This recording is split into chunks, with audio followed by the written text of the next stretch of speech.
आजकल के बच्चे बहुत डिफरेंट है। हमने तो आहिस्ता आहिस्ता सोशल मीडिया पे चीज़ें हमने देखना शुरू की। जब हम सोशल मीडिया पे आए, जैसे मैट्रिक में मैंने ज्वाइन किया था आई थिंक फेसबुक, तो फिर पता चलना शुरू हुआ अच्छा और लोग क्या पहन रहे हैं, आहिस्ता आहिस्ता ट्रेंड्स का पता चलना शुरू हुआ। तो अब तो थोड़ी सी अवेयरनेस आ गई है कि हम देख रहे होते हैं अच्छा नहीं, लेकिन तुम कह रही 9th-10th में तुमने अम्मी को रोक लिया कि बस अब बाल में कटवाऊंगी। हाँ, बालों का इसलिए क्योंकि मुझे होता था मैं बहुत बॉय लगती हूँ। और दूसरा ये चीज़ भी मैं आपसे शेयर करूंगी, मुझे अपने बाल मैनेज करना बिल्कुल नहीं आता। नहीं आता, तुम्हारी कर्ली बाल है तो बिल्कुल उस टाइम पे अवेयरनेस नहीं थी। और वो टाइम ऐसा था कि जब कर्ली बालों को बिल्कुल अच्छा नहीं समझा जाता था। एक ब्यूटी स्टैंडर्ड था कि सिर्फ स्ट्रेट हेयर ही अच्छे होते हैं। So I also wanted to have straight hair. तुमने कभी कुछ ये नादानी है स्ट्रेट हेयर वाली? मैं आपको ना अपनी पुरानी कुछ पिक्चर्स दिखाऊंगी भी। मैंने तो बाकायदा जब when I was in my university मैंने रिबॉन्डिंग करवा ली थी, वो जो केमिकल स्ट्रेटनिंग होती है। उससे बाल डैमेज भी होते हैं, but I was very happy कि चलो मेरे बाल स्ट्रेट हो गए, जो मेरा बचपन का ड्रीम था तो वो पूरा हो गया।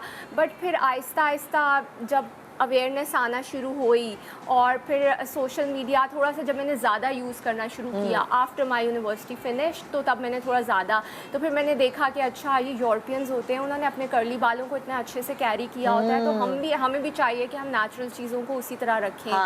तो वो फिर थोड़े बहुत मैंने गूगल करना शुरू की टिप्स के इनको कैसे क्या मैनेज लगाऊं किया बालों जा में, सकता है, कब ब्रश करना है, किस तरह का ब्रश इस्तेमाल करना है। हाँ, बिकॉज बचपन में ना मैं इन बालों को कंघी करती थी तो बिल्कुल बॉम्ब ब्लास्ट हो जाता था, बहुत फ्रिजी हो जाते थे। तो अम्मी कहती थी इतने बिखरे हुए बाल, इससे अच्छा कटवा दो। तो फिर अब मुझे पता चला कि अच्छा जब बाल गीले हैं तो ब्रश करना है, आपने ड्राई बालों को ब्रश नहीं करना। यू नो थोड़ा बहुत फिंगर कॉम्ब कर सकते हैं इनको मैनेज करने के लिए। और बहुत अच्छे अच्छे सीरम्स आते हैं जो आप डैम हेयर में लगा लें। हाँ, उससे थोड़ा सा मतलब ड्राई नहीं लगते। और ये तो अब लोग करवा रहे होते हैं क्योंकि ये बहुत ट्रेंडी है, बड़े प्यारे कर्ल्स कहते हैं। हाँ, कर्ली गर्ल। सो भाई अपनी कहानी सुनाए इनाया, अपनी ग्रूमिंग की, अपनी बचपन अच्छा, की। मेरे साथ तो ये है कि मैं शुरू से ही थोड़ी हूँ फैशनेबल। लाइक छोटीपन में भी मुझे रेड लिपस्टिक लाने का बहुत शौक था। अम्मी मेरी छोटी सी, I was really inspired with my mom शुरू से। अच्छा, अम्मी भी मेरी वो फैशनिस्टा बहुत ज़्यादा। हाँ, अच्छा, उनका शुरू से ही है, लाइक उनको भी हर ट्रेंड से लाइक मैच करते हुए कपड़े बनाना। मैंने बचपन से उनको देखा है। मेरी सबसे बड़ी इंस्पिरेशन मेरी अम्मी ही रही है। तो उनको देख के मेकअप करना एंड लाइक रेड लिपस्टिक लगाना।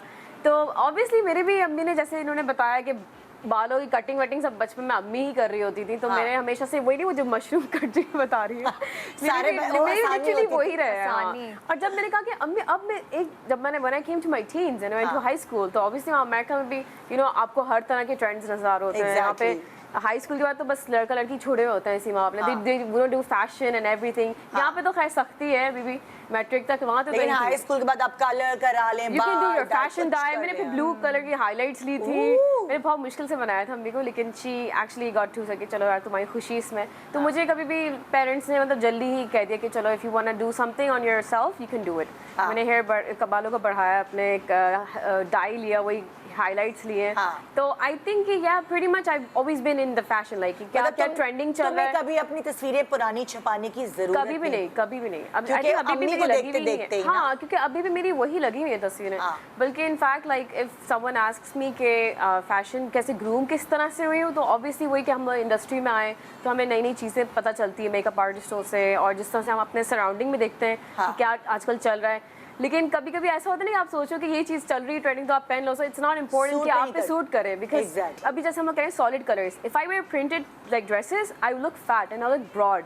तो मैं ज़्यादातर कोशिश करती हूँ कि वन कलर। देखो यही तो पता होना आपकी ग्रूमिंग है कि आपको ये पता है कि मैं क्या कलर या मैं क्या प्रिंट या मैं क्या डिजाइन पहनूंगी, तो मैं उस तरह की नहीं लगूंगी जिस तरह की मैं प्लेन में या दूसरी और मटेरियल्स में लगूंगी। ऐसे हाँ। सो तुम्हारी क्या कहानी है भाई? मेरी ये कि मैं काफ़ी सिंपल थी पहले भी, अभी भी।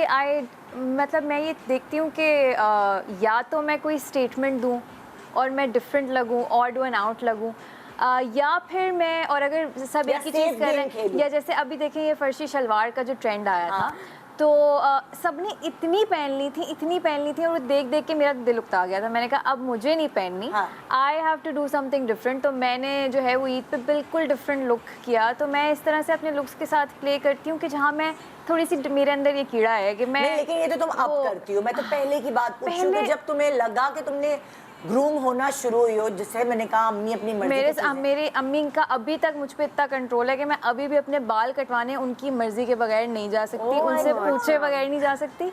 And she has reasons for it. वो कहती हैं कि अच्छा, उनकी भी आई थिंक यही होता है कि हम अपनी अम्मियों की किसी तरह से ना वो इम्बाइब किया हुआ होता है हमने, उन्हीं की क्या कहते हैं जो माइंड सेट है कि देखो तुम्हारे वो हमारे अंदर बाल सब बाल कटवा रहे हैं तो तुम ये देखो कि तुम्हारे बाल किस तरह डिफरेंट लगे हैं, लंबे बाल प्यारे लगते हैं, आंखों को अट्रैक्टिव लगते हैं, मुझे देखो कितने अच्छे। और अब मैं वाकई में वो चीज़ें देखती हूँ कि अगर कोई लड़की है जिसने अपना हेयर डाई नहीं कराया हुआ, शी इज स्टैंडिंग आउट, तो अब मुझे भी फील होता है। पहले तो हम जिद कर रहे होते थे, मेरे भी हमेशा से मशरूम कट होता था, दैट्स इजी, दैट्स मैनेजेबल। और उसका ये भी होता है कि वो स्कूल में बहुत सारे प्रॉब्लम्स हैं, लाइस और इन सब चीज़ों के मसले, तो हम यही होता था।